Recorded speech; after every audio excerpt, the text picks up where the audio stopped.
Assalamualaikum warahmatullahi wabarakatuh. Perkenalkan, nama Ibu Nia Kurniasi. Di sekolah Ibu akan mengajar pelajaran IPA khususnya di kelas 8, namun di kelas 7 Ibu sebagai wali kelas. Untuk MPLS kali ini, Ibu akan membahas materi mengenai pentingnya mematuhi protokol kesehatan di masa pandemi COVID-19 atau COVID-19, dan materi yang kedua yaitu menjaga hidup bersih dan sehat pasca pandemi COVID-19. Berikut penyampaian materinya. Pentingnya mematuhi protokol kesehatan di masa pandemi COVID-19. Di negara kita, Indonesia, protokol kesehatan ini dikenal dengan sebutan 5M. M yang pertama yaitu mencuci tangan. Rutin mencuci tangan hingga bersih adalah salah satu protokol kesehatan yang cukup efektif untuk mencegah penularan virus corona.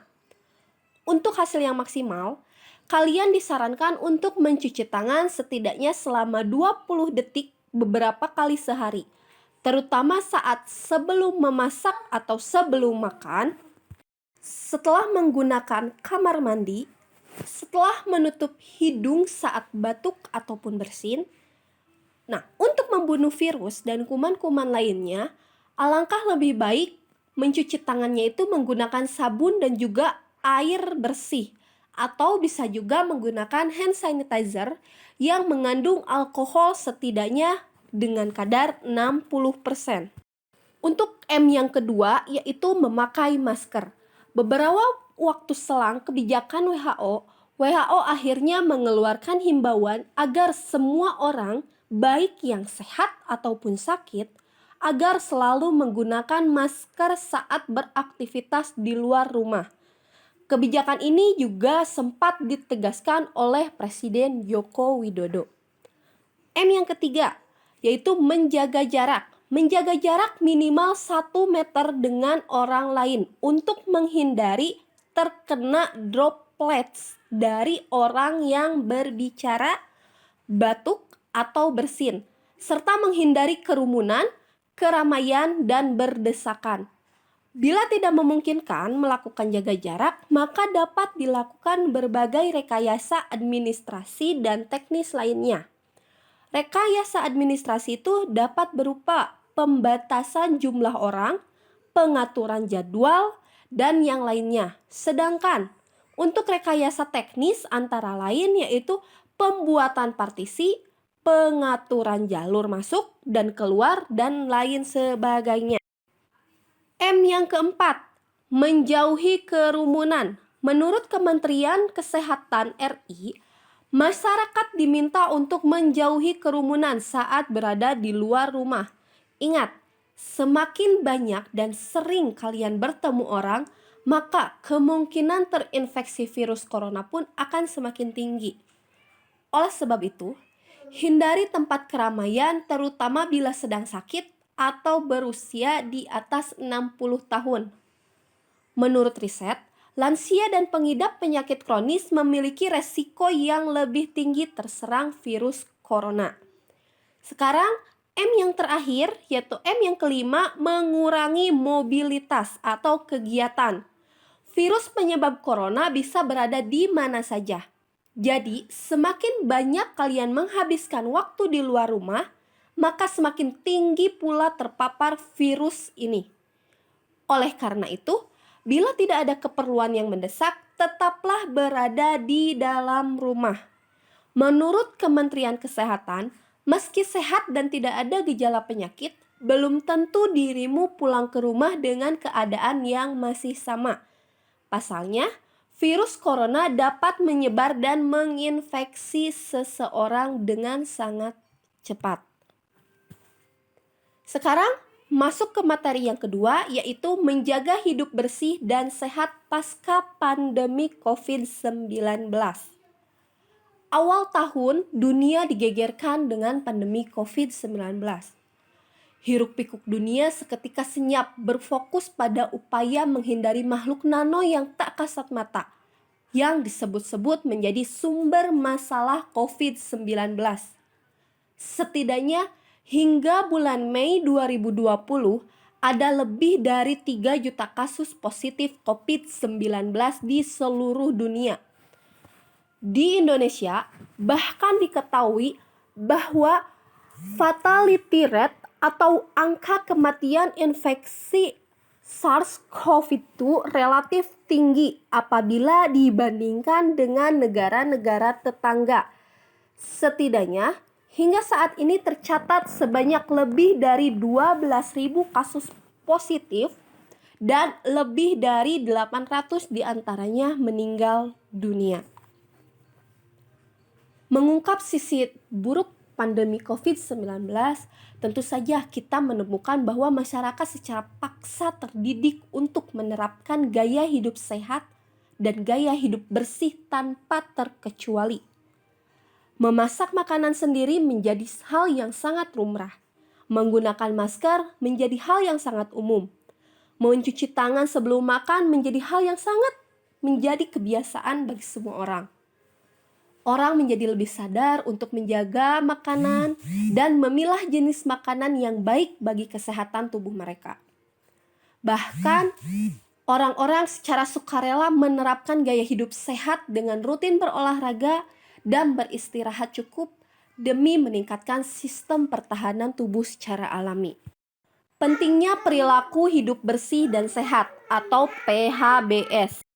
PHBS adalah perilaku kesehatan yang dilakukan atas kesadaran sehingga anggota keluarga atau keluarga dapat menolong dirinya sendiri di bidang kesehatan dan berperan aktif dalam kegiatan-kegiatan kesehatan di masyarakat.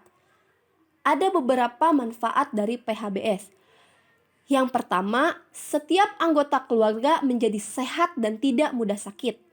Yang kedua, anak akan tumbuh menjadi sehat dan cerdas. Yang ketiga, anggota keluarga akan giat bekerja.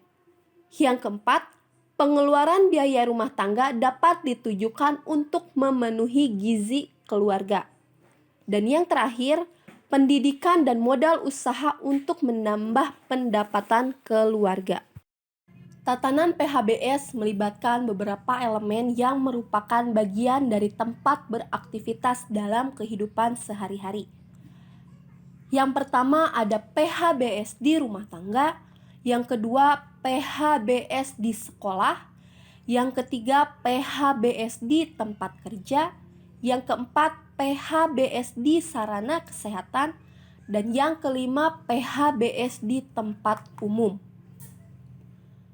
Manfaat PHBS di sekolah adalah mampu menciptakan lingkungan yang bersih dan sehat, meningkatkan proses belajar mengajar, dan para siswa, guru, hingga masyarakat lingkungan sekolah menjadi sehat.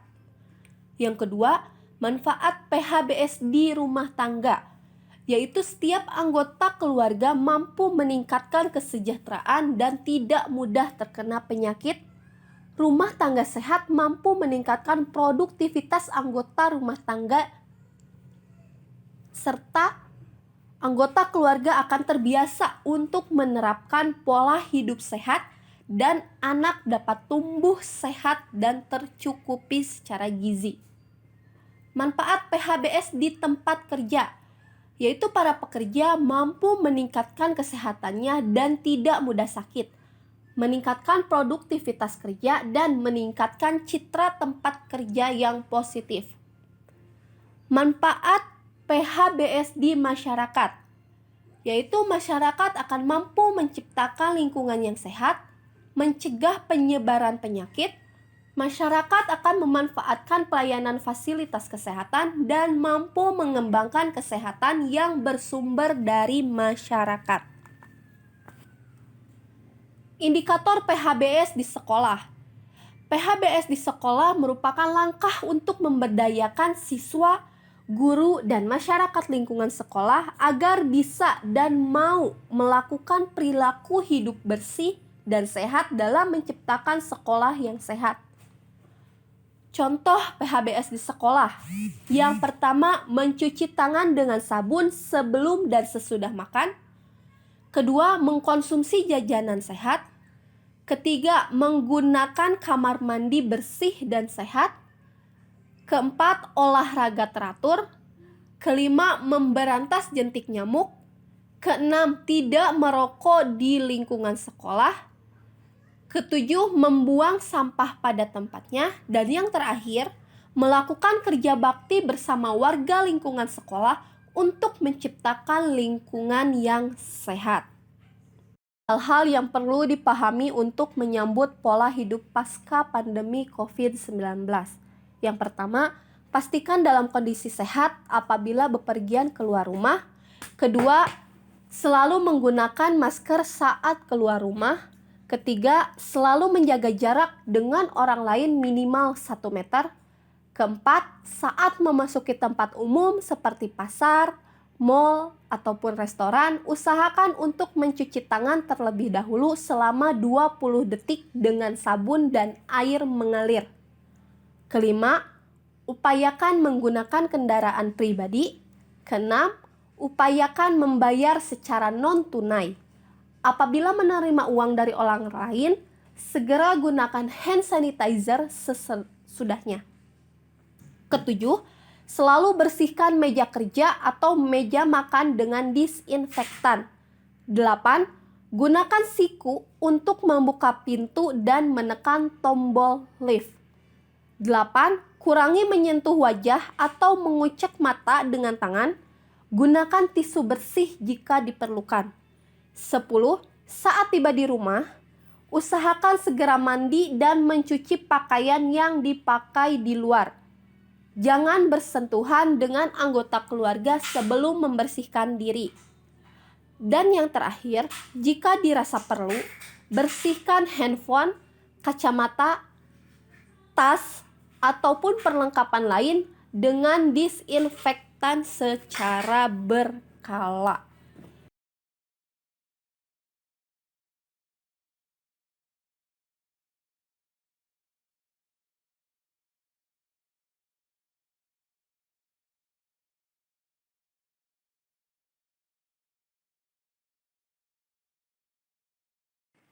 Nah, sekian materi yang Ibu sampaikan. Sebagai bahan evaluasi, silakan jawab 5 pertanyaan yang akan tersedia di bagian akhir video. Dan jawabannya bisa langsung dikirim ke WhatsApp Ibu, tidak boleh dikirim di grup. Terima kasih atas perhatiannya. Assalamualaikum warahmatullahi wabarakatuh.